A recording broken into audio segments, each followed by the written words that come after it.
نحمده ونصلي ونسلم على رسوله الكريم وعلى آله وصحبه ومن تبعهم بإحسان إلى يوم الدين. أما بعد، أعوذ بالله من الشيطان الرجيم. بسم الله الرحمن الرحيم. ولا تكونوا كالتي نقضت غزلها من بعد قوة أنكاثا تتخذون أيمانكم دخلا بينكم أن تكون أمة هي أربى من أمة إنما يبلوكم الله به وليبينن لكم يوم القيامة ما كنتم فيه تختلفون. صدق اللہ العظیم. محترم حاضرین مجلس اور میرے عزیز دوستو، اللہ تعالیٰ نے دین اسلام کو ہمارے لیے پسند فرمایا، اس دین کو ہمارے لیے منتخب کیا. گویا انسانیت کے لیے اب راہ ہدایت اور راہ نجات وہ اللہ تعالیٰ کی طرف سے وہ دین ہے جس کی تکمیل رسول اللہ صلی اللہ علیہ وسلم پر ہوئی. رسول اللہ صلی اللہ علیہ وسلم کو عطا کردہ یہ دین کا جو آخری ایڈیشن ہے اور جو ایک مکمل نظام حیات ہے، اس کا تعلق انسانی زندگی کے تمام امور سے، اور یہ وہ امور ہیں جن کے لیے خود انسانی زندگی میں ان کی فطرت میں اللہ تعالیٰ نے اس کے تقاضے رکھ دیے. جو فطرت کا تقاضا ہے اور دین اسلام کی جو رہنمائی ہے، ان دونوں کے درمیان کسی بھی صورت میں کوئی ٹکراؤ نہیں ہوتا. ان فطری تقاضوں کی تکمیل وہ دین اسلام متعین کرتا ہے، ان تقاضوں کی تکمیل کا راستہ بتاتا ہے. بسا اوقات انسانی مزاجوں میں بگاڑ پیدا ہو جاتا ہے، اور اس بگاڑ کی وجہ سے ہمیں کسی دینی تعلیم سے مناسبت نہیں رہتی، یا کچھ لوگوں کو وحشت ہو جاتی ہے، تو اس کا تعلق ان کی طبیعتوں کے بگاڑ سے، مزاج کے فساد سے، تعلیمات سے نہیں. تعلیمات جو اللہ تعالیٰ کی طرف سے عطا کردہ ہیں، جو رسول اللہ صلی اللہ علیہ وسلم نے ہم تک منتقل کی، ان کی تفصیلات بتائیں، ان پر ایک عملی نظام دیا، وہ فطرت سلیمہ کے مطابق، یعنی وہ فطرت جو مختلف قسم کے امراض سے، آفات سے، مفادات سے محفوظ ہے، وہ سچی فطرت. اس وجہ سے ان امراض کے علاج کی ضرورت ہوتی ہے، ان بیماریوں سے انسان کو دور رہنے کی تدابیر اختیار کرنی ہوتی ہے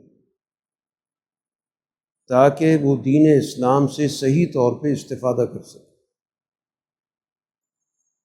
رسول اللہ صلی اللہ علیہ وسلم نے جن اصولوں پر اور جن بنیادوں پر اپنی ایمان لانے والی جماعت کی تربیت کی، اور اس تربیت کی نتیجے میں ایک خالص حق کا معاشرہ پیدا ہوا، وہ در حقیقت رسول اللہ صلی اللہ علیہ وسلم کی تربیت کو سمجھنے کے لیے اور جاننے کے لیے بنیادی حیثیت رکھتا ہے کہ آپ کی صحبت اور آپ کی رفاقت نے کس طرح کی سوسائٹی پیدا کی، کس طرح کا ماحول پیدا کیا. کس طرح کے اخلاق پیدا کیے۔ رسول اللہ صلی اللہ علیہ وسلم کے وہ اخلاق آپ کی جماعت میں منتقل، آپ نے ان کو اپنے ماحول میں مکمل طور پر جذب کی، اور وہ افراد جو آپ کی تربیت میں آئے انہوں نے اپنے آپ کو آپ کے حوالے کیا، آپ کی غیر مشروط اطاعت کی، آپ کی ہر بات کو انہوں نے دل و جان سے قبول کی۔ تو نتیجتاً وہ رسول اللہ صلی اللہ علیہ وسلم کی صفات اور آپ کے اخلاق کے پیکر بنے۔ تو قرآن حکیم میں رسول اللہ صلی اللہ علیہ وسلم کا منصب ذکر کیا گیا کہ انک لعلی خلق عظیم، کہ آپ عظمت والے اخلاق پر فائز ہیں۔ تو عظمت والے اخلاق وہی کہلاتے ہیں کہ جس کے اثرات گرد و پیش پر مرتب ہوئے۔ اچھے اخلاق والے تو لوگ ہمیشہ رہیں، لیکن ایسے اخلاق جو دوسروں پر اثر انداز ہو کر ان کو اپنے رنگ میں رنگ لیں، یہ رسول اللہ صلی اللہ علیہ وسلم کا عظیم منصب ہے، اس لیے اس کو خلق عظیم کہا گیا۔ تو آپ نے جو معاشرہ استوار کیا، جو معاشرہ قائم کیا، اس کے اندر اس بات کو بنیادی اہمیت دی کہ افراد انسانی کے درمیان اخوت پیدا ہونی چاہیے، ان کے درمیان جو معاہداتی روح ہے وہ پیدا ہونی چاہیے۔ جو انسان آپس میں مل جل کر رہتے ہیں، تو یہ مل جل کر رہنا یہ در حقیقت ایک معاہدہ ہے کہ ہم نے گویا آپس میں یہ طے کر لیا، اور وہ طے کرنا ہمارے شعور کے اندر ڈال دیا گیا، بلکہ اس کو ہماری طبیعت کا حصہ بنا دیا کہ انسان اس دنیا کے اندر اپنے جیسے افراد کے ساتھ رہنے میں انسیت محسوس کرتا ہے۔ اس کے پاس اپنے جیسے انسان نہ ہو تو اسے وحشت ہوتی ہے، گھبراہٹ ہوتی ہے، اضطراب ہوتا ہے۔ تو یہ اس بات کی علامت ہے کہ اللہ نے انسان کی طبیعت کے اندر اپنے جیسے انسانوں کے ساتھ رہنے کی صلاحیت پیدا کی، قوت پیدا کی، مزاج پیدا کیا۔ اسی کے اساس پر گویا ہمارے درمیان ایک فطری معاہدہ وجود میں آ گیا۔ یعنی ایک معاہدہ وہ ہوتا ہے جو باقاعدہ دو افراد یا دو قومیں یا دو فریق مل کے طے کرتے ہیں، اور ایک وہ معاہدہ جو ہمارے درمیان فطری طور پہ پایا جاتا ہے۔ جو ہی ہم دنیا میں آئے تو فوراً ہی ہمارا گرد و پیش میں جس میں ہم موجود تھے، جو ہمارا خاندان تھا،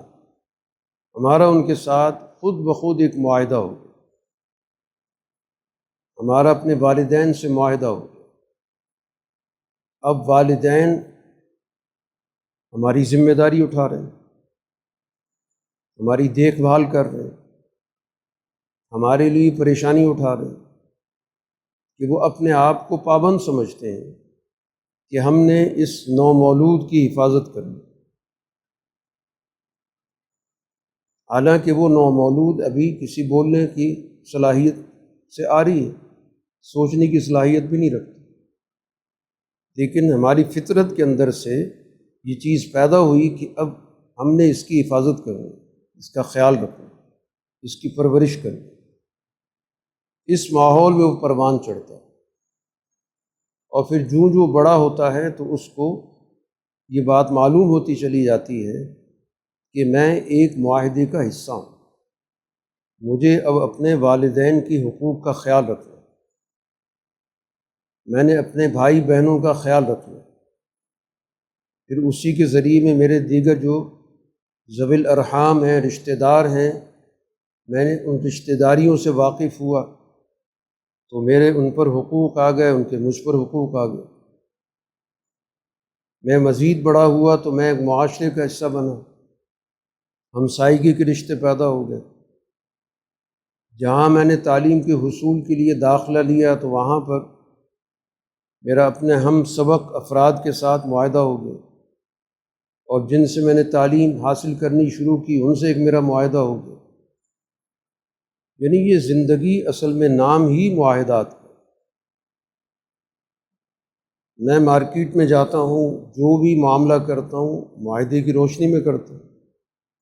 کہ میرے کچھ حقوق ہیں، اور میں دوسرے سے تقاضا رکھتا ہوں کہ میرے حقوق کا خیال رکھیں، اور اسی طرح میں اپنی کچھ ذمہ داریاں محسوس کرتا ہوں جو مجھے ادا کرنی ہوتی ہیں۔ اس طرح آپ پوری زندگی کا جائزہ لیتے چلیں کہ ہمارے سیاسی معاہدے بھی ہیں، معاشی معاہدے بھی ہیں، معاشرتی معاہدے بھی ہیں، ایک معاشرے کے اندر رہنے کے داخلی معاہدات بھی ہیں، دوسرے معاشرے دوسرے ملک کے ساتھ ہمارے بیرونی معاہدات بھی ہیں۔ تو ہماری بنیادی جو زندگی ہے وہ معاہدات کی ہے۔ تو جب تک ان معاہدات کے اندر توازن رہتا ہے اور ان معاہدات کی ادائیگی کا ہمارے اندر شعور رہتا ہے اور اس شعور کے تقاضوں کو ہم پورا کرتے ہیں، تو اس کو ہم کہتے ہیں کہ یہ ایک صالح معاشرہ، ایک عادل معاشرہ۔ اور جہاں پر ان معاہدات کی خلاف ورزی ہوتی ہے تو وہیں سے فساد شروع ہو جاتا ہے۔ یعنی کوئی ایک فریق جو دوسروں سے تو پوری طرح اپنے مفادات لینا چاہتا ہے، لیکن دوسرے کا حق دینے میں وہ ڈنڈی مارتا ہے، کوشش کرتا ہے کہ میں اس کا حق دینے کی بجائے وہ حق بھی اپنے پاس رکھ لوں، یا بادل نخواستہ مجھے اگر کچھ دینا پڑتا ہے تو میں ایسی شکل میں دوں کہ جس میں مجھے فائدہ ہو، دوسرے کا نقصان ہوتا ہو جائے۔ یہ جو سوچ ہے یہ معاہدات کو توڑ دیتی ہے، اسی سے معاشرے کے اندر فساد پیدا ہوتا ہے۔ اس لیے جو بھی انسان اس دنیا میں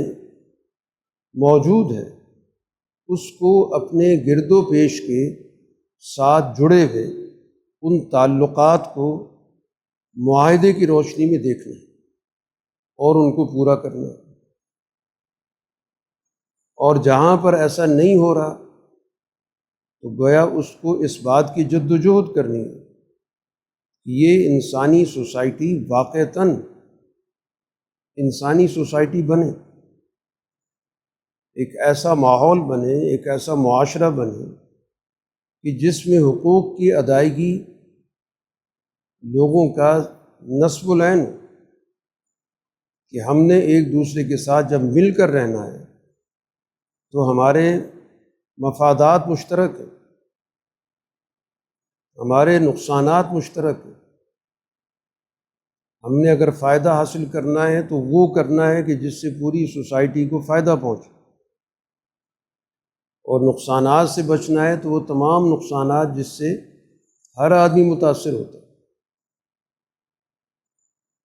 تو یہ سماجی سوچ ہی سوسائٹی کو محفوظ رکھتی ہے اور ترقی دیتی ہے۔ اور جب بگاڑ پیدا ہوتا ہے کہ جس شخص کے پاس معاہدہ توڑنے کی طاقت آ جاتی ہے اور اس پر یہ سوچ غالب آ جاتی ہے کہ باقی لوگ میرے مقابلے پر کم صلاحیت کے ہیں، کم حیثیت کے ہیں، کم طاقت کے ہیں، اور میں اپنی صلاحیت، اپنی طاقت، اپنے اثر و رسوخ سے ان کے حصے کو بھی اپنے حصے کے ساتھ ملا لوں، تو یہی معاشرے کا فساد کہلاتا ہے، اور سوسائٹی اسی سے بکھرتی ہے، اسی کو سوسائٹی کا فساد کہتے ہیں۔ قرآن حکیم اس موضوع پر بڑی تفصیلی رہنمائی کرتا ہے، توجہ دلاتا ہے، گزشتہ قوموں کی تباہی کا ایک سب سے بڑا سبب بتاتا ہے کہ قومی کس لیے تباہ ہوئی، کہ انہوں نے ان فطری معاہدات کو توڑا ہے اور جبر کے ذریعے انہوں نے معاشرے قائم کیے، جبر مسلط کیا، ظلم مسلط کیا۔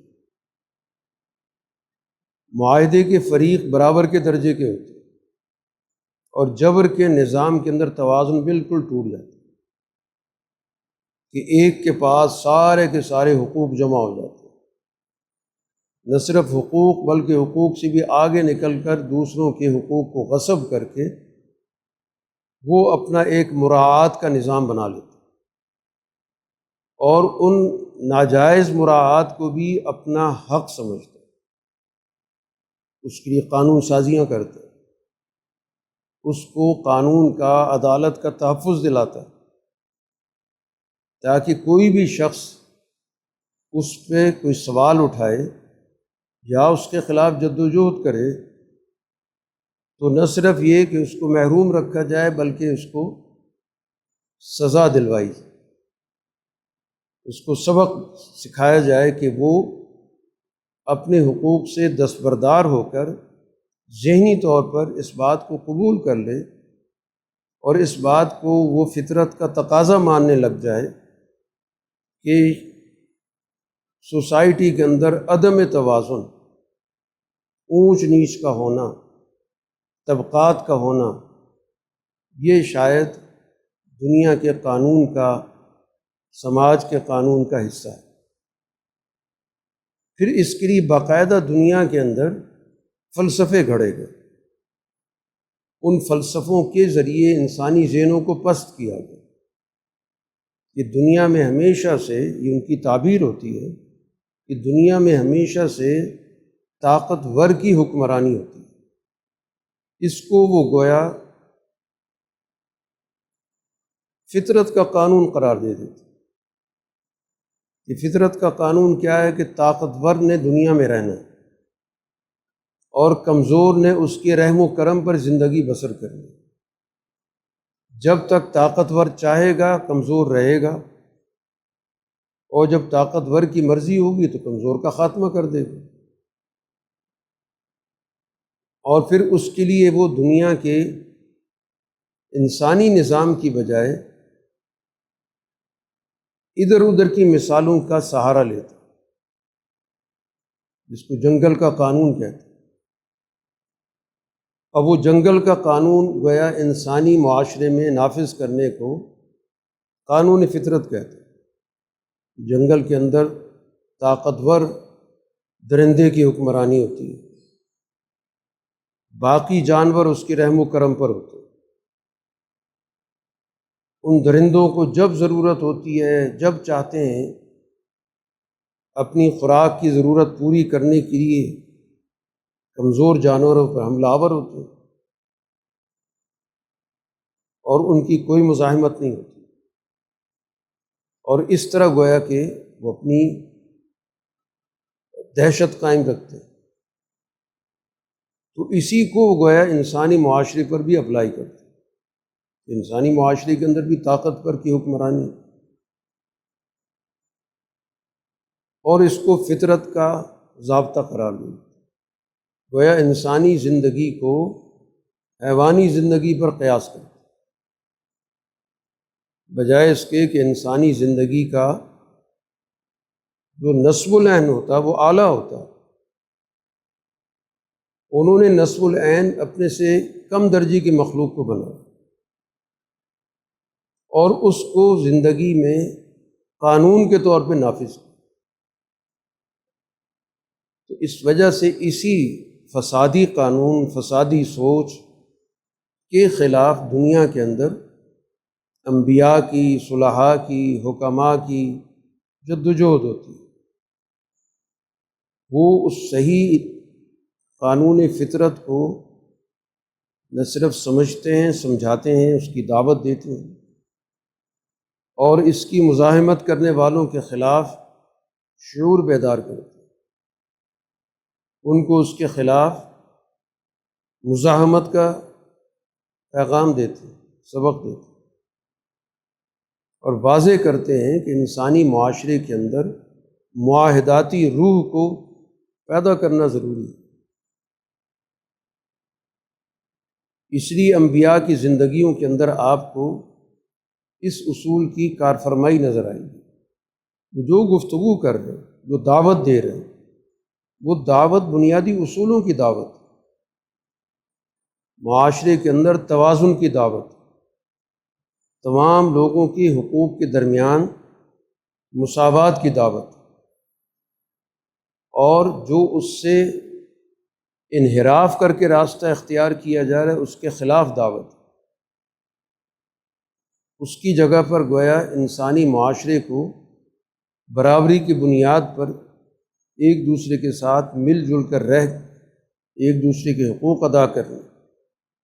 ایک دوسرے کے ساتھ مل کے تعاون کرنے کی دعوت۔ اس لیے جب ہم رسول اللہ صلی اللہ علیہ وسلم کی حیات مبارکہ کو دیکھتے ہیں تو اس میں ہمیں سب سے زیادہ غالب چیز یہ نظر آتی ہے کہ سوسائٹی کی جو اصل روح ہے اس کو زندہ کیا جائے۔ جو رسول اللہ صلی اللہ علیہ وسلم اپنی نوجوانی کی عمر میں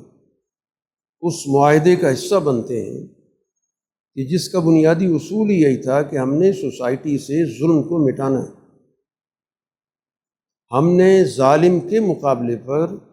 مظلوم کا ساتھ دینا۔ ظالم جس نے سوسائٹی کی جو معاہداتی شکل ہے بگاڑ دی، سوسائٹی کا سارا توازن بگاڑ دی، یہ گویا کہ رسول اللہ صلی اللہ علیہ وسلم کی وہ فطرت کا پیغام ہے جو آپ کے اندر موجود ہے۔ ابھی تو آپ پر وحی نہیں آئی، لیکن ظاہر ہے کہ ہر نبی فطرت سلیمہ پر ہوتا ہے، ان اصولوں پر کھڑا ہوتا ہے جن اصولوں پر اللہ تعالیٰ نے اس دنیا میں انبیاء علیہ الصلاۃ والسلام بھیجے۔ ابھی اس کو وہ ذمہ داری عطا نہیں ہوتی جس ذمہ داری کے اساس پر وہ باقاعدہ لوگوں کے سامنے اپنی رسالت کا اعلان کرے، لیکن جو اس کی زندگی ہوتی ہے وہ بنیادی طور پر انہی اصولوں پر بسر ہوتی ہے جن اصولوں پر بعد میں جا کے اس نے بطور رسول کے لوگوں کو دعوت دے کے منظم کرنا ہو۔ قرآن حکیم اسی چیز کو، اسی بنیاد کو وضاحت کے ساتھ بیان کرتا ہے اور انسانی معاشرے کو صحیح رخ پر تعلیم دیتا ہے۔ قرآن کہہ رہا ہے کہ وَلَا تَكُونُوا كَالَّتِي نَقَضَتْ غَزْلَهَا من بعد قوت انکاسا۔ ایک مثال دی گئی سوسائٹی کے حوالے سے ایک کردار کی کہ ایک دیوانی عورت ہوتی ہے جس کی عقل کام نہیں کر رہی ہوتی اور اس کے پاس مہارت ہے اپنے سوت کاٹنے کی۔ اب وہ پورا دن سوت کاٹتی رہتی ہے، بناتی رہتی ہے، بڑا مضبوط قسم کا کوئی تانا بانا بنتی ہے، اور پھر ایک دم اس کی طبیعت میں ایک ہیجان پیدا ہوتا ہے، وہ اس کو بکھیرنا شروع کر دیتی ہے، توڑنا شروع کر دیتی ہے۔ تو قرآن کہتا ہے کہ کم سے کم اس عورت جیسے تو مت بنو، وہ تو دیوانی ہے، اس کی تو عقل کام نہیں کر رہی، تمہارا رویہ بھی اسی طرح ہی ہے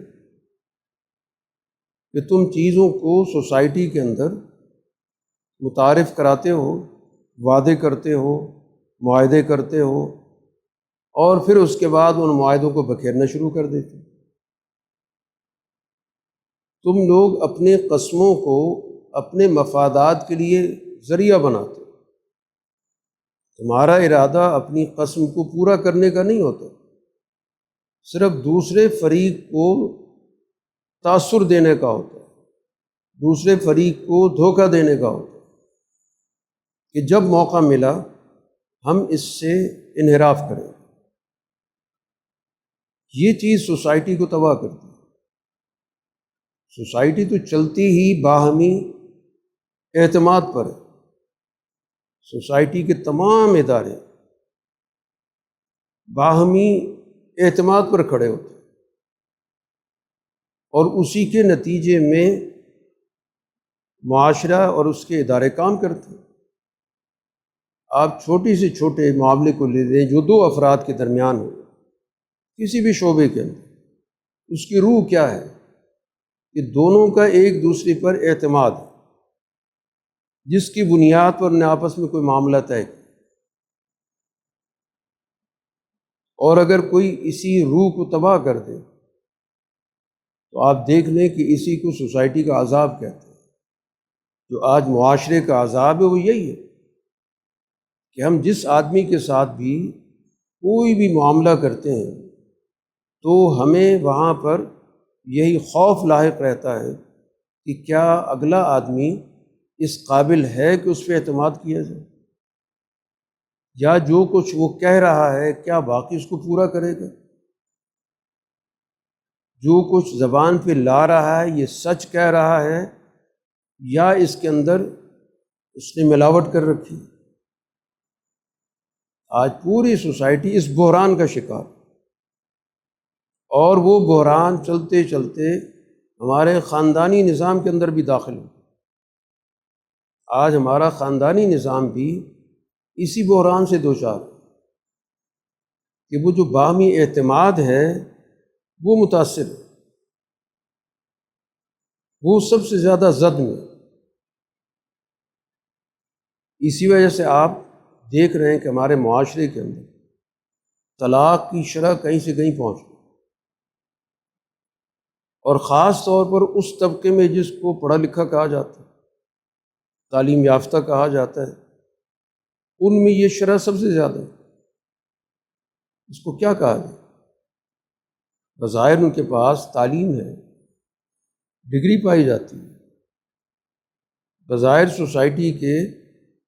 معزز لوگ سمجھے جا رہے ہیں، لیکن خاندانی نظام میں وہ ایک دوسرے پر اعتماد کرنے کی جو صلاحیت ہے وہ کھوتے جا رہے ہیں۔ اور عدم اعتماد کسی بھی چیز کو توڑنے کے لیے کافی ہے، پھر اس کے ساتھ بہت ساری چیزیں شامل ہوتی جائیں۔ تو یہ گویا کہ معاشرے کی تباہی ہوتی ہے کہ جب سوسائٹی میں باہمی اعتماد ختم، کسی کا کسی کے ساتھ معاملہ کرتے وقت مختلف وسوسوں کا، مختلف خیالات کا، مختلف تحفظات کا، مختلف قسم کی پریشانیوں کا سامنا کرنا، یہی تو سوسائٹی کی قیامت ہوتی ہے۔ معاشرے کی قیامت کس چیز کا نام؟ کہ میں جن کے ساتھ رہتا ہوں مجھے ان کے بارے میں تحفظات ہو گئے کہ معلوم نہیں کہ یہ مجھے کس وقت دغا دے دے، میرے ساتھ کس وقت کوئی ایسا معاملہ کر بیٹھے کہ جس کا میں متحمل نہ ہوں۔ تو یہ وہ تباہی ہے جو موجود نظام کے اندر پائی جاتی ہے، اور اس کی جو بنیادی وجہ ہے وہ مفاداتی سوچ۔ تو قرآن نے کہا تھا کہ تتخذون ایمانکم دخلا بینکم ان تکون امۃ ہی اربا من امہ، کہ تم اپنی قسموں کو ذریعہ بناتے ہو، توڑتے ہو، نئی قسمیں کھاتے ہو، جس سے تمہیں مفاد نظر آ رہا ہوتا ہے کہ اس سے آج زیادہ فائدہ ہے، آج ہم اس سے زیادہ مستفید ہو سکتے ہیں، ہم اس سے تعلق جوڑ لیتے ہیں، جس سے ہم نے معاہدہ کر رکھا تھا اس سے ہم نے معاہدہ توڑا، ہم نے ایک اور سے اپنی توقعات جوڑ لی، اس بنیاد پر کہ ہم اس سے زیادہ فائدہ لے سکتے ہیں، اور کچھ عرصہ گزرا تو ہمیں پتہ چلا کہ کسی اور سے زیادہ فائدہ مل سکتا ہے، ہم نے وہ معاہدہ توڑا، ہم نے ادھر رجوع شروع کر دیا۔ یہ وہ سوسائٹی ہے کہ جو فساد کی سوسائٹی کہلاتی ہے۔ اس کے مقابلے پر دین اسلام نے جو ہمیں سب سے بڑا بنیادی اصول دیا کہ اپنی زندگی کو، اور خاص طور پر اپنی سماجی زندگی کو، اس کے بنیادی جو معاہداتی اصول ہیں ان کے احیاء پر، ان کے زندہ کرنے پر، ان کے وجود میں لانے پر، ان کو ترقی دینے پر استوار کریں۔ اپنے معاہداتی تعلق کو بہتر سے بہتر بنائیں، اس کو توڑو مت۔ رسول اللہ صلی اللہ علیہ وسلم کی پوری جد و جہد کا اگر آپ جائزہ لیں تو رسول اللہ صلی اللہ علیہ وسلم نے معاہدات کیے، معاہدات کو حتی الامکان ان کی حفاظت کی۔ کسی بھی موقع پر آپ نے اس سوچ کی نہ تائید کی، نہ اس کی حوصلہ افزائی کی کہ موقع سے فائدہ اٹھا کر ہم معاہدے سے نکل جاتے۔ تمام معاہدات رسول اللہ صلی اللہ علیہ وسلم، ان سب کا آپ جائزہ لیں۔ کچھ معاہدات کے بارے میں یہ سمجھا جاتا ہے کہ یہ کمزور حالت میں ہوئے تھے،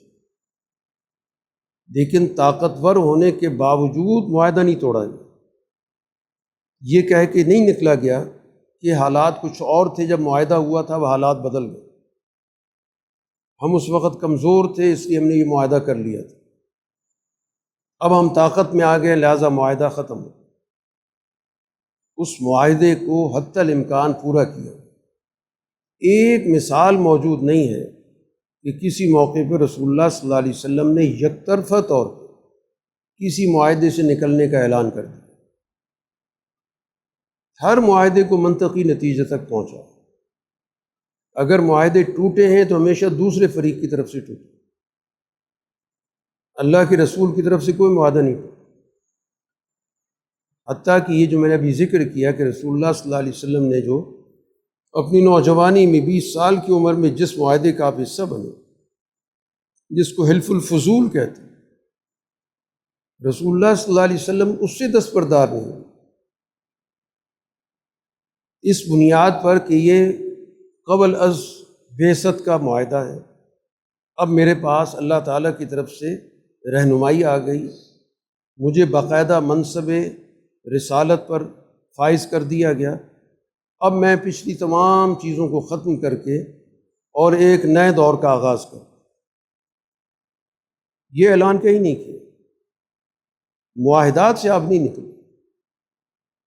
حتیٰ کہ رسول اللہ صلی اللہ علیہ وسلم نے یہ فرمایا ہے، ریکارڈ پہ ہے کہ اگر آج بھی مخالف فریق قریش مجھے اس معاہدے کے حوالے سے کسی بھی ذمہ داری کے نقطہ نظر سے مجھ سے کوئی توقع رکھتے ہیں اور اس حوالے سے مجھ سے کسی کردار کا تقاضا رکھتے ہیں، تو میں آج بھی اس معاہدے پہ کھڑا ہوں، میں آج بھی اس سے نہیں نکلا۔ یہ جائے کہ جو رسول اللہ صلی اللہ علیہ وسلم نے بعثت کے بعد معاہدے کیے ہوں، اور ہر بحران کو آپ نے طاقت سے حل نہیں کیا، اس کو ہمیشہ گفت و شنید سے، اس کو ایک معاہداتی طریقہ کار سے نمٹایا۔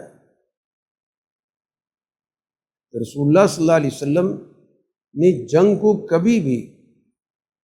کسی بھی مسئلے کے حل کے طور پہ اس کو پیش نہیں کیا۔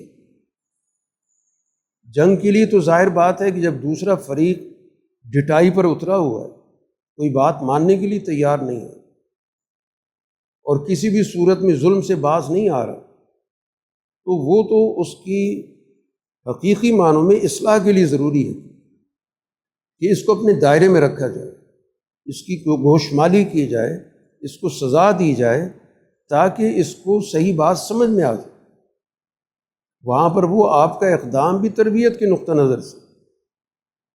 کہ یہ طاقت کے بغیر بات سمجھتے نہیں، اس لیے آپ نے طاقت استعمال کی، اس کی حکمت عملی اختیار کی، لیکن مقصد اس کا بھی یہی ہے کہ ان لوگوں کو سوچنے سمجھنے کی طرف لایا جائے کہ جب ان کو اپنے نقصان کا سامنا کرنا پڑے گا تو ہو سکتا ہے کہ ان کے اندر سوچنے سمجھنے کی صلاحیت کام کرنے لگے۔ اس لیے رسول اللہ صلی اللہ علیہ وسلم نے جتنی بھی آپ کے ساتھ معاہدات ہوئے ان کو پورا کیا، اور یہ معاہدات سوچے سمجھے، ایسا نہیں ہے کہ کوئی حالات کا جبر ہے تو آپ نے معاہدہ کر دیا، بلکہ یہ آپ کی مستقل حکمت عملی ہے کہ سوسائٹی کی جو تشکیل ہوتی ہے، سوسائٹی کی ترقی ہوتی ہے، اس میں تمام افراد کو شریک کیا جاتا ہے، جو بھی اس میں شریک ہونا چاہتا ہے، جس کے اندر بھی صالحیت موجود ہے، کوئی بھی کسی بھی درجے کے اندر انسانیت موجود ہے، اس کو موقع دیا جائے، اس کی صلاحیتوں سے فائدہ اٹھایا، سوائے اس فاسد عنصر کے کہ جو کسی صورت میں کوئی بھلائی نہیں چاہتا اور قتل و غارت پہ اترا ہوا ہے، تو پھر تو ظاہر ہے کہ اس کا آپریشن کرنا پڑتا ہے۔ اور آپریشن کا مطلب کیا ہوتا ہے کہ باقی معاشرے کی اصلاح ہو۔ آپریشن اس لیے ہوتا ہے نا، انسانی جسم کا بھی آپریشن کس لیے کرتا ہے؟ کہ باقی جسم کی حفاظت ہو جائے، اس کو نقصان سے بچایا جائے۔ تو اسی طرح معاشرے کو نقصان سے بچانے کے لیے اس آپریشن کی ضرورت ہوتی ہے، لیکن وہ اتنا ہی کیا جاتا ہے جتنی اس کی ضرورت ہوتی ہے، تاکہ سوسائٹی کے اندر صالح عنصر اپنا صحیح کام کرنے لگ جائے، اس کے راستے کی رکاوٹ دور کر دی۔ تو قرآن حکیم نے گویا کہ یہ مقصد متعین کیا، اور پھر رسول اللہ صلی اللہ علیہ وسلم نے اس کو عملی شکل دی۔ معاہدہ حلف الفضول سے لے کر آخری معاہدے تک، حتیٰ کہ جب مکہ فتح ہو گیا تو اب وہاں پر دین کے غلبے کے تقاضے سے جو چیز پیدا ہوئی، اس میں ضرورت اس بات کی تھی کہ اب اس جگہ کو، اس مرکز کو ایک خالص دینی مرکز ہونا چاہیے۔ تو اس کی پھر ضروری سمجھا گیا کہ جو معاہدات ہو چکے ہیں ان معاہدات کو اچھے انداز سے پایہ تکمیل کو پہنچائے،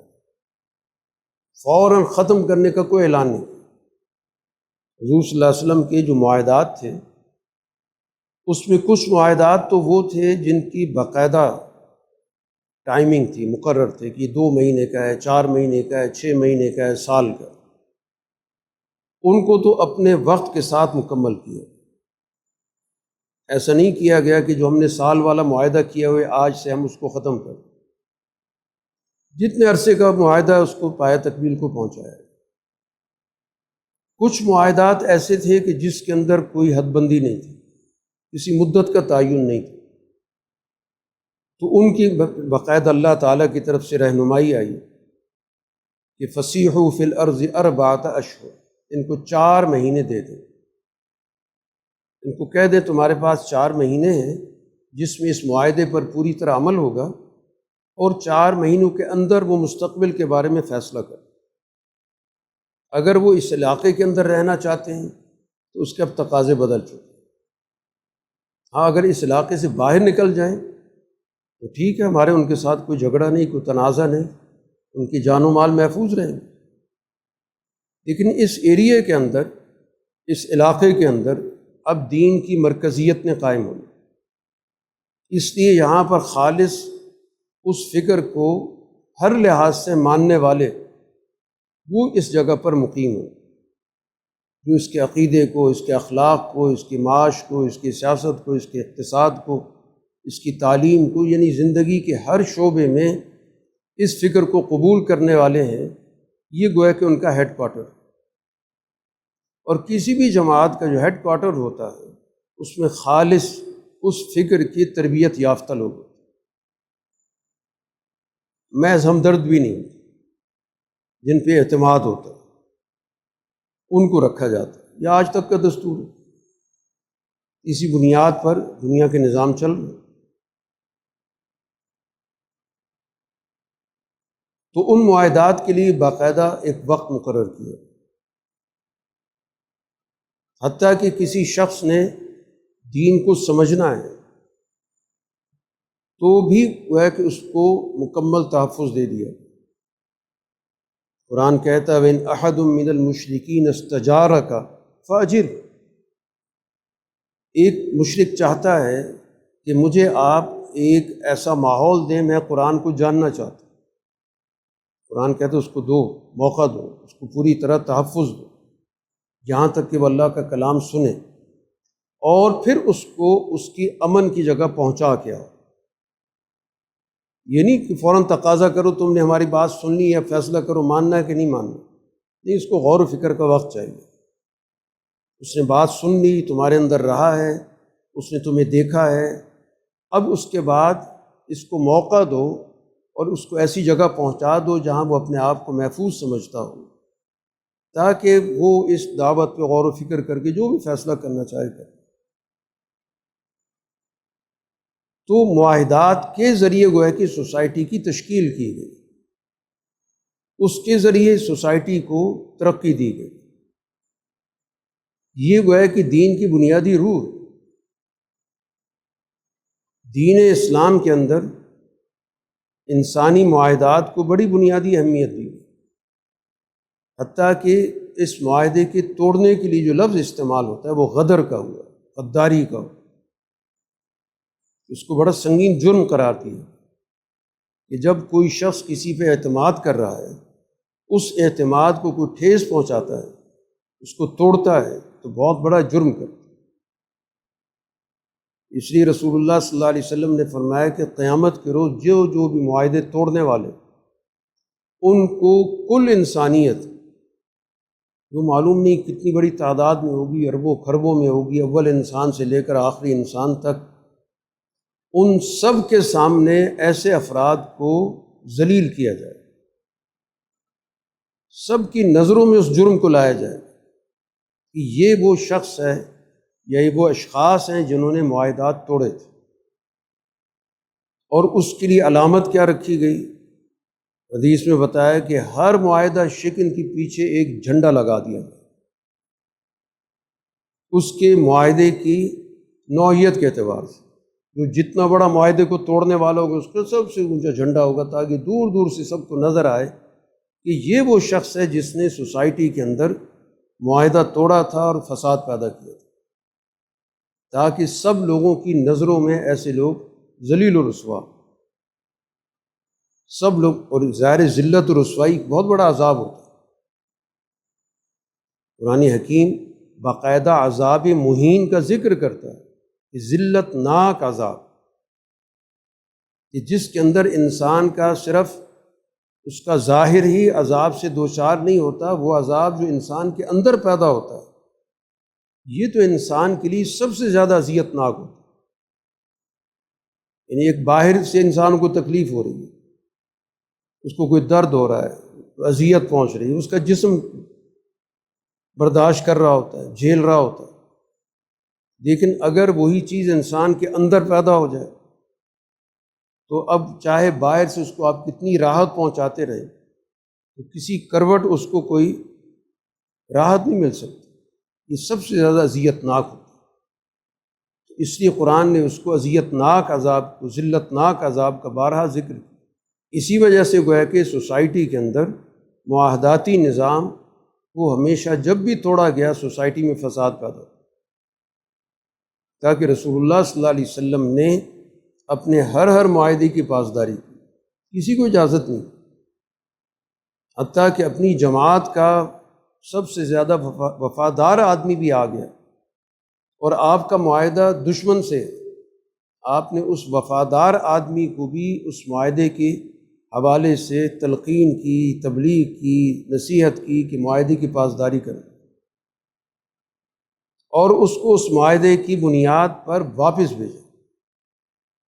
حالانکہ نظر آ رہا ہے کہ یہ شخص واپس جائے گا تو یہ اذیتوں اور عذابوں کو جھیلے گا، اس کے لیے قیامت اس پہ ٹوٹے گی۔ اور یقیناً رسول اللہ صلی اللہ علیہ وسلم کو اس چیز کا علم ہے، اور آپ کا دل جتنا حساس ہے اس کا میں اندازہ بھی نہیں کہ آپ کو اس کی کتنی پریشانی لاحق ہوئی ہوگی، لیکن اس کے باوجود آپ نے اس معاہدے کی پاسداری کی۔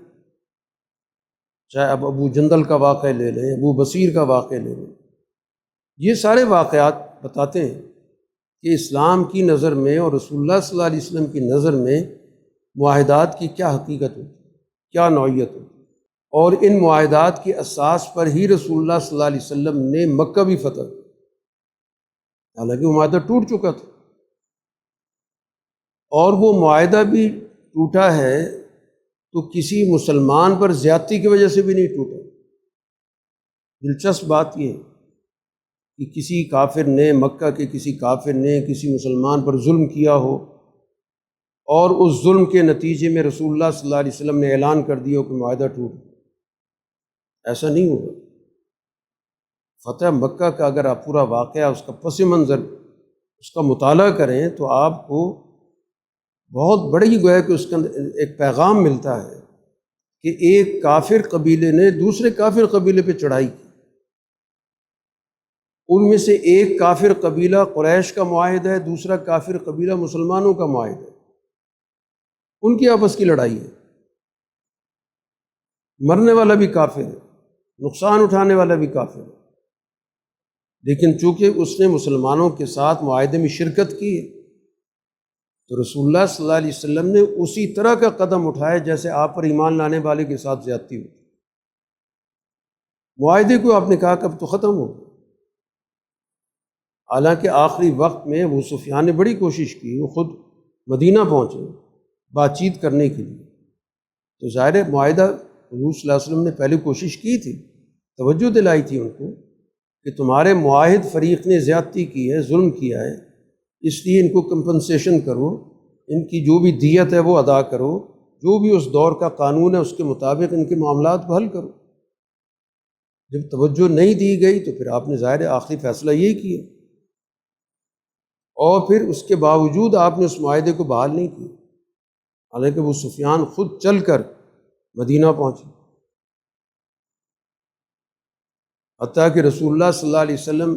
کے گھرانے میں ام المومنین ان کی بیٹی ہیں حضرت ام حبیبہ، کوشش کی کہ اس رشتے ناطے کے ذریعے بھی کوئی اپنا اثر و رسوخ استعمال کیا جائے، وہاں بیٹی نے بھی ظاہر صاف جواب دے دیا، تو داخل ہوتی ہی گھر کے اندر انہوں نے بستر سمیٹ دیا جس پہ رسول اللہ صلی اللہ علیہ وسلم تشریف فرماتے تھے۔ انہوں نے پوچھا کہ یہ کیا ہے؟ کہ مہمان کا تو اعزاز کیا جاتا ہے، اور پھر ظاہر وہ والد بھی تھے۔ بیٹی نے واضح طور پر کہہ دیا کہ یہ اللہ کے رسول کا ہے، اس پہ اللہ کے رسول کا دشمن نہیں بیٹھ سکتا۔ تو وہیں سے پیغام مل گیا کہ یہاں پر کوئی رشتہ ناطہ کام نہیں آئے گا، یہ سارے کے سارے لوگ جو ہیں یہ ایک نظریے کے ساتھ جڑے ہیں، یہ مفاداتی سوچ رکھنے والے نہیں ہیں۔ تو ایک کافر قبیلے پر زیادتی کی وجہ سے معاہدہ ٹوٹا، اور اسی کے نتیجے میں مکہ فتح ہو گیا، اور پھر مکہ فتح کرتے وقت بھی رسول اللہ صلی اللہ علیہ وسلم نے کسی طاقت کا مظاہرہ نہیں کیا، اس کو بھی پرامن طریقے سے۔ حضرت عباس رات کے وقت ابو سفیان کو حضور صلی اللہ علیہ وسلم کے پاس لے گئے کہ میں نے اس کو امن دے دیا، حالانکہ صحابہ نے اس کو دیکھ کے ظاہر انہیں غصہ تو بہت آیا، کیونکہ احد سے لے کر آج تک مکہ کی کمان ابو سفیان کے ہاتھ میں رہی ہے، اس عرصے میں جتنی جنگیں ہوئیں ابو سفیان نے قیادت کی، اور اسی عرصے میں مسلمانوں کو ظاہر بڑے بڑے نقصانات اٹھانے پڑے، ان کے سامنے تو ظاہر پورا نقشہ تھا۔ لیکن جب یہ کہ ہم میں سے ایک آدمی نے ان کو امن دے دیا ہے تو ہم سب پابند ہیں۔ رسول اللہ صلی اللہ علیہ وسلم کا ارشاد ہے کہ سوسائٹی کا کمزور ترین آدمی بھی اگر کسی کو امان دے دیتا ہے تو ہم سب اس امان کے پابند ہو جاتے ہیں، حتیٰ کہ اگر ایک خاتون، مسلم خاتون کسی کافر کو امان دے دیتی ہے تو وہ صرف ایک عورت کا دیا ہوا امان نہیں، وہ پورے معاشرے کا امان ہے۔ یہ وہ اسپرٹ تھی، یہ وہ روح تھی جس پر وہ سوسائٹی کھڑی ہوئی تھی، اس پر وہ معاشرہ کھڑا ہوا تھا۔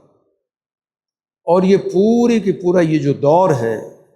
رسول اللہ صلی اللہ علیہ وسلم کے بعد کا دور، وہ اسی اصول پر کھڑا ہوا،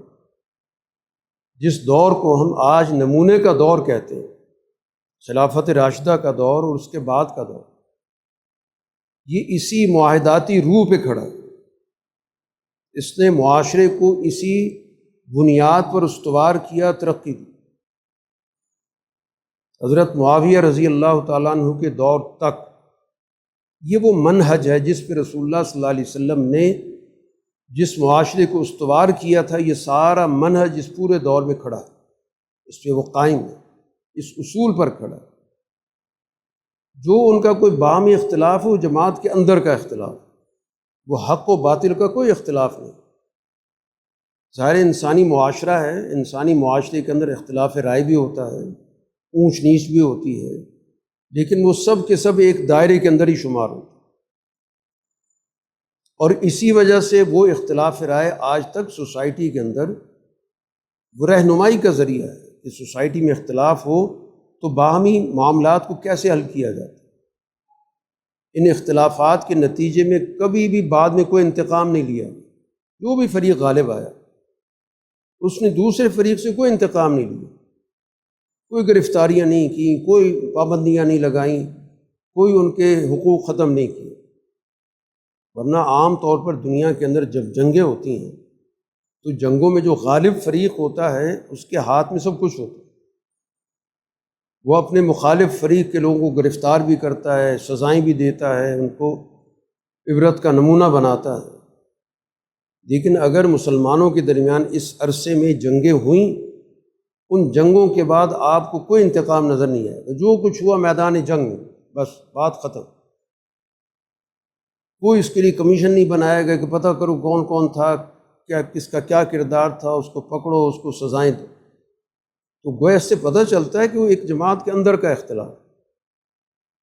کوئی باہر کا اختلاف نہیں ہے، کوئی حق و باطل کا اختلاف نہیں ہے۔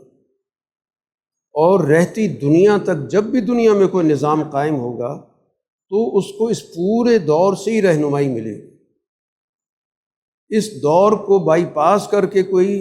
نظام قائم کرنا چاہتا ہے، اور خاص طور پہ دین کے اساس سے قائم کر ہی نہیں سکتا۔ دین کے اساس پہ جب بھی کوئی نظام قائم کرے گا اس کو رسول اللہ صلی اللہ علیہ وسلم کے دور سے لے کر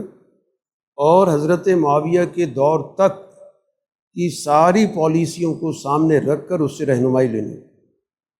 کس طرح سسٹم چلتا ہے، کیسے افراد کے ساتھ معاملات کیے جاتے ہیں،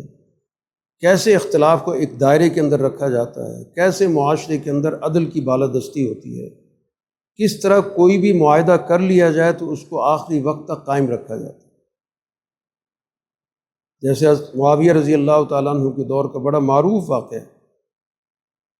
کہ ان کی رومی حکومت کے ساتھ جنگیں بھی ہوتی رہیں، معاہدات بھی ہوئے۔ وہ معاہدات صلح کی شکل میں ہوتے تھے، اس میں وقت کا تعین ہوتا تھا کہ ہم اگلے 4 مہینوں تک ہماری کوئی جنگ نہیں ہوئی، اگلے 6 مہینوں تک ہمارے درمیان امن رہے۔ تو اسی طرح کا ایک معاہدہ تھا۔ تو حضرت معاویہ رضی اللہ تعالیٰ عنہ پوری خبر رکھتے تھے کہ دشمن کی طرف سے کیا معاملات ہو رہے ہیں۔ انہیں پتہ چلا کہ دشمن تیاریوں میں، کہ جو ہی یہ معاہدہ ختم ہوگا تو ہو سکتا ہے کہ دشمن وار کرے۔ تو اب تقاضا کیا ہے کہ ہم اپنی تیاری مکمل رکھیں، بجائے اس کے ہم انتظار میں رہیں کہ وہ حملہ آور ہو تو پھر ہم جواب دینے نکلیں۔ تو جب معاہدہ ختم ہو تو ہمیں کوئی ایسی تدبیر اختیار کرنی چاہیے کہ ہم معاہدہ کا دن مکمل ہوتی اگلے دن ہم دشمن کی زمین میں داخل ہوں، پیش قدمی کریں، اس علاقے کو گویا اپنے قبضے میں لے لیں۔ یہ پورا گویا انہوں نے ایک منصوبہ بنایا، اور وہ پورا کا پورا منصوبہ تیار کر کے، پورا لشکر تیار کر کے اس سرحد کی طرف سفر شروع ہو۔ بارڈر پہ پہنچ کے ظاہر 1-2 دن رہتے تھے، انتظار کیا۔ جب معاہدہ ختم ہو گیا، جو پابندی تھی ختم ہو گئی، تو پیش قدمی شروع ہو گئی۔ اب اسی دوران وہ اپنے لشکر کے پیچھے سے محسوس کرتے ہیں کہ کوئی آواز آ رہی ہے، کوئی شخص پکار رہا ہے۔ تو رک کر انتظار کیے کہ یہ کیا آواز ہے۔ تھوڑی دیر کے بعد گرد و غبار اڑتا ہوا نظر آیا کہ کوئی شخص گھوڑے پہ سوار ہے اور بہت تیزی کے ساتھ آ رہا ہے، کوئی آواز بھی دے رہا ہے۔ تو آواز کو سننے کی کوشش کی کہ کیا آواز ہے، کیا معاملہ پیچھے کو پیش آ گیا۔ جس کی وجہ سے وہ شخص ہنگامی طور پر آ رہا ہے، تو جو قریب آتا چلا گیا تو اس کے الفاظ سمجھ میں آنے لگ گئے۔ وہ ایک جملے کو دہرا رہا تھا، اور وہ جملہ کیا تھا؟ وفاء لا غدر، معاہدہ پورا کرو، معاہدہ مت توڑو۔ اور وہ شخصیت تھی، صحابی رسول تھے حضرت عمر بن عنبسہ رضی اللہ تعالیٰ عنہ۔ قریب آ گئے، بس معاویہ نے کہا معاہدہ کہاں ٹوٹا؟ معاہدہ تو ختم ہو گیا، ہم نے پیش قدمی کی اسی دن جب معاہدہ ختم ہو گیا تھا، آپ کس بنیاد پہ ہمیں کہہ رہے ہیں کہ ہم معاہدہ پورا کریں؟ انہوں نے کہا کہ جب آپ نے پیش قدمی سے پہلے تیاری شروع کی تھی، معاہدے کو توڑ کے کی۔ معاہدے کا تقاضا یہ تھا کہ آپ کو کسی قسم کی کوئی پیش قدمی سرحد کی طرف کرنی ہی نہیں تھی۔ آپ نے اگر کوئی فیصلہ کرنا تھا معاہدہ ختم ہو جانے کے بعد، اس دن آپ دمشق سے نکلتے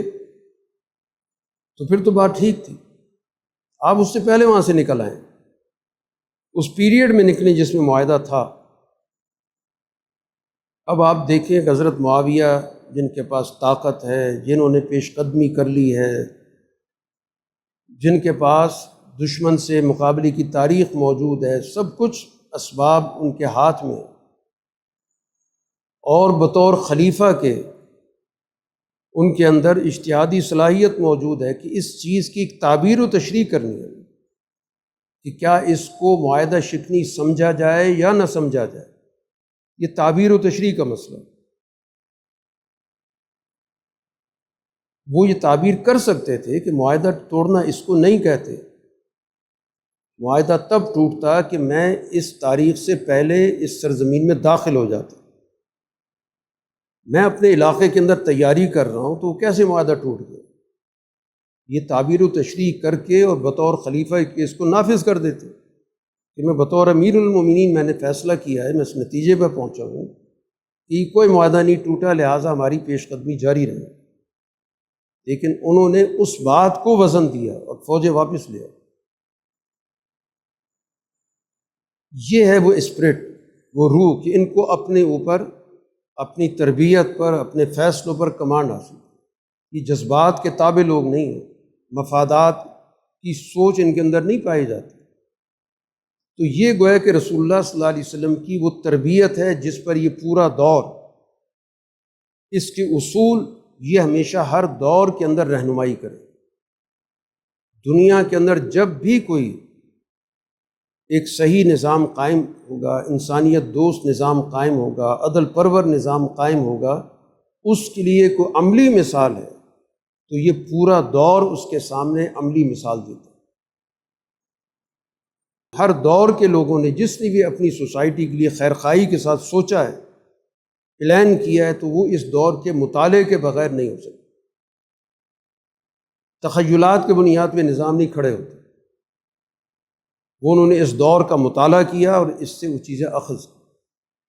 اور آج بھی دنیا کے اندر کوئی نظام آپ کو بہتر شکل میں نظر آتا ہے تو اس کے پیچھے آپ کو یہ پوری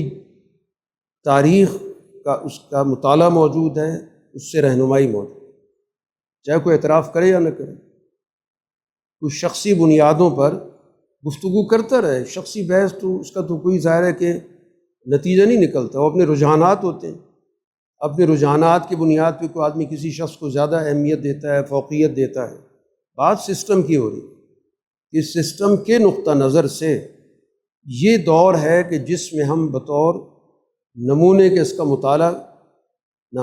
نہ صرف ہمارے لیے ضروری ہے بلکہ دنیا نے اس سے استفادہ کیا۔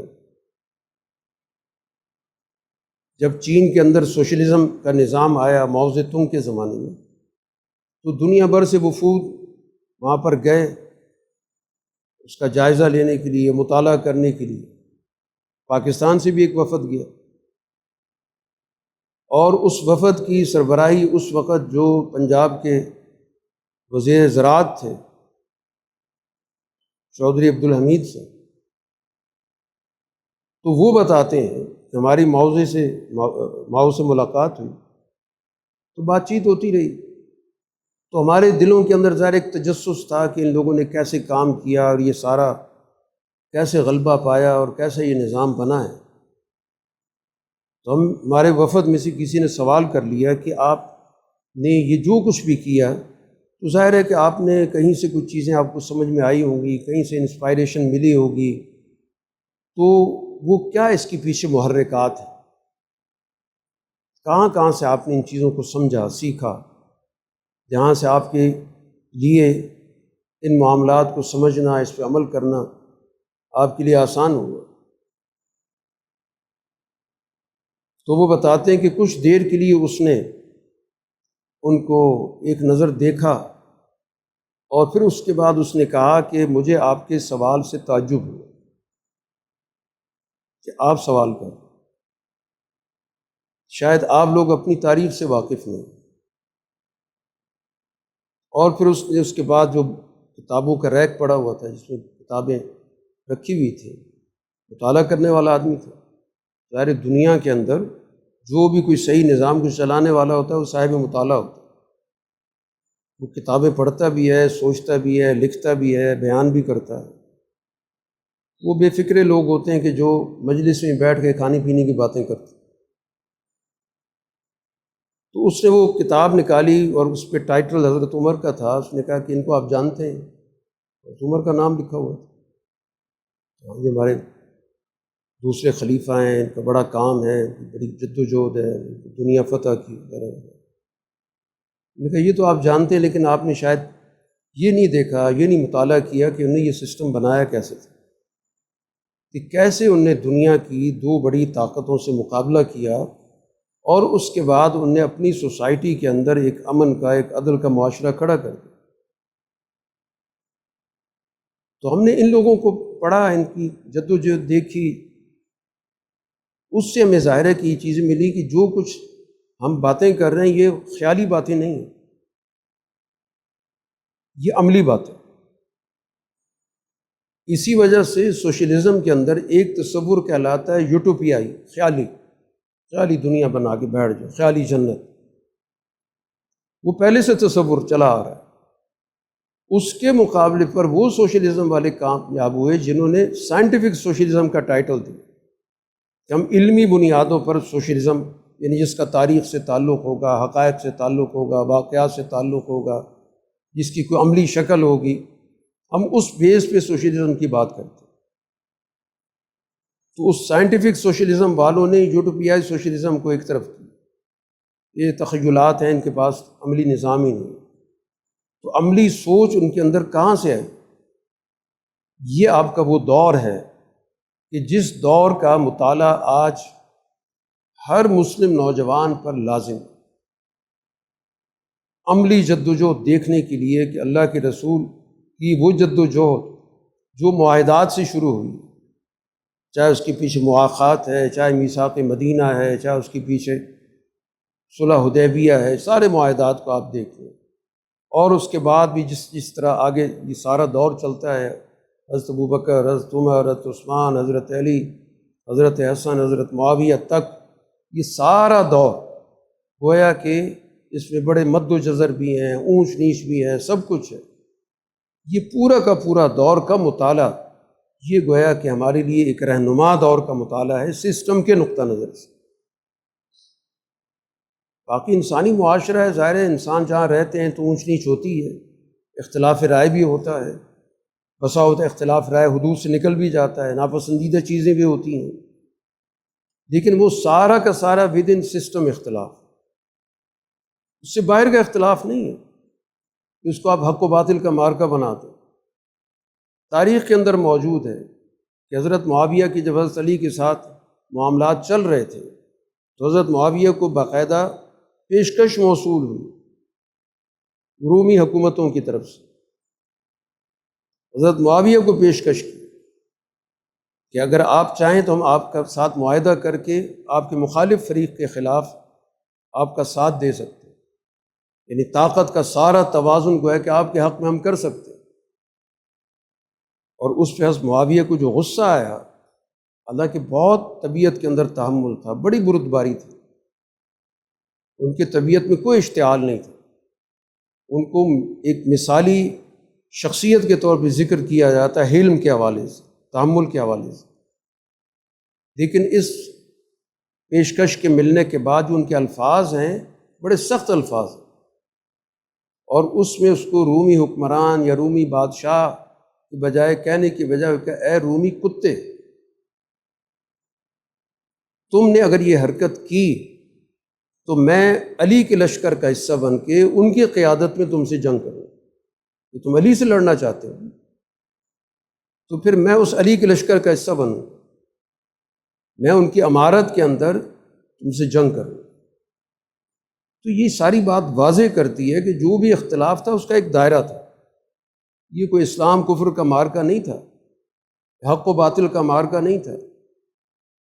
اسی وجہ سے ان کو اپنی حدود کا پتہ تھا کہ یہ معاملہ کیا ہے اور اس کی حدود کیا ہیں، کہاں تک ہم جا سکتے ہیں، کہاں تک ہم نہیں جا سکتے۔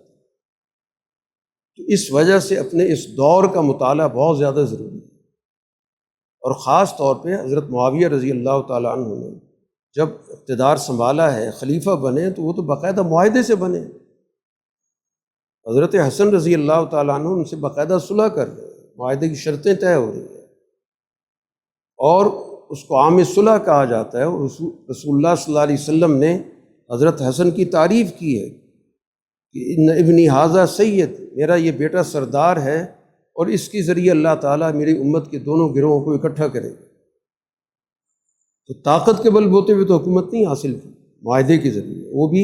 رضاکارانہ معاہدہ، حضرت حسن نے خود ان کے ساتھ معاہدہ کیا، کسی مجبوری کے تحت معاہدہ نہیں کیا، اور پھر اس معاہدے کی پاسداری کی، آخر وقت تک ظاہر ہے کہ ان کے ساتھ رہے۔ تو اب یہ پوری کی پوری تاریخ ہے، اس تاریخ کے جتنی بھی عناصر ہیں حضرات حسنین سمیت ان کا جو کردار ہے، ظاہر بات ہے اس کے آپ مائنس نہیں کر سکتے۔ یہ ساری ان کی زندگی، لڑکپن، جوانی اور ادھیڑ عمری شروع ہو گئی، اس پورے عرصے میں تو شروع ہوئی ہے، وہ اس سسٹم کے اندر موجود ہیں، اس میں کردار ادا کر رہے ہیں۔ کوئی کردار ایسا نہیں ہے کہ جو اس دور کے اندر ایک سائٹ پہ کھڑا ہوا اور بعد میں اس کی طرف سے دعویٰ سامنے آ گیا ہو کہ یہ سارا کا سارا دور غلط تھا، باطل تھا، ناجائز تھا۔ تو اس وجہ سے آج سب سے بڑی کمزوری وہ ناواقفیت اور جہالت ہے کہ ہم تاریخ کا مطالعہ نہیں کرتے۔ ہم کچھ ایسے لوگوں سے واقعات سنتے ہیں جن کے ان واقعات کے ذکر کے پیچھے اپنے مفادات ہوتے ہیں، وہ اپنے نقطہ نظر سے اس کی تشریح کرتے ہیں، اور اس کا مقصد سوسائٹی میں تقسیم پیدا کرنا ہوتا ہے۔ تو امت گویا کہ متحد رہی ہے جس دور تک، تو یہ سارا کا سارا جو دور ہے یہ در حقیقت ہمارے لیے، بلکہ کل دنیا کے لیے، جیسے میں نے ابھی عرض کیا کہ دنیا کے اندر جب بھی سسٹم کی بنیاد پر کسی جگہ پر کوئی تبدیلی پیدا ہوگی تو اس کے لیے یہی وہ دور ہے جس کا وہ مطالعہ کر کے اس سے سبق لیتے ہیں، نتائج اخذ کرتے ہیں، اور ان کے عملی نتائج سے اپنے دور کی رہنمائی حاصل کرتے ہیں۔ تو آج بھی ہماری رہنمائی اسی دور سے تعلق رکھتی ہے، اور آج بھی اگر آپ کو کوئی نظام کھڑا نظر آتا ہے، مقابلہ کرتے ہوئے نظر آتا ہے، اس نے اصول وہیں سے لی۔ باقی شخصی ترجیحات کا ہونا، فضیلتوں کا ہونا، وہ بحث امت کے اندر ہمیشہ سے رہی ہے کہ ہر آدمی اپنے اپنے رجحان کے مطابق کسی شخصیت کو بہتر سمجھتا ہے، اعلیٰ سمجھتا ہے، افضل سمجھتا ہے، ظاہر اس کا اسے اختیار ہے، وہ موضوع بحث نہیں ہے،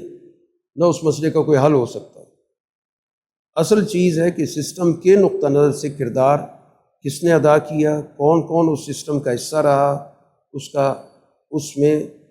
جس انداز سے بھی اس نے کام کیا ہے، تو یہ سارا کی ساری جماعت صحابہ ہے، اس کا جو بھی کردار ہے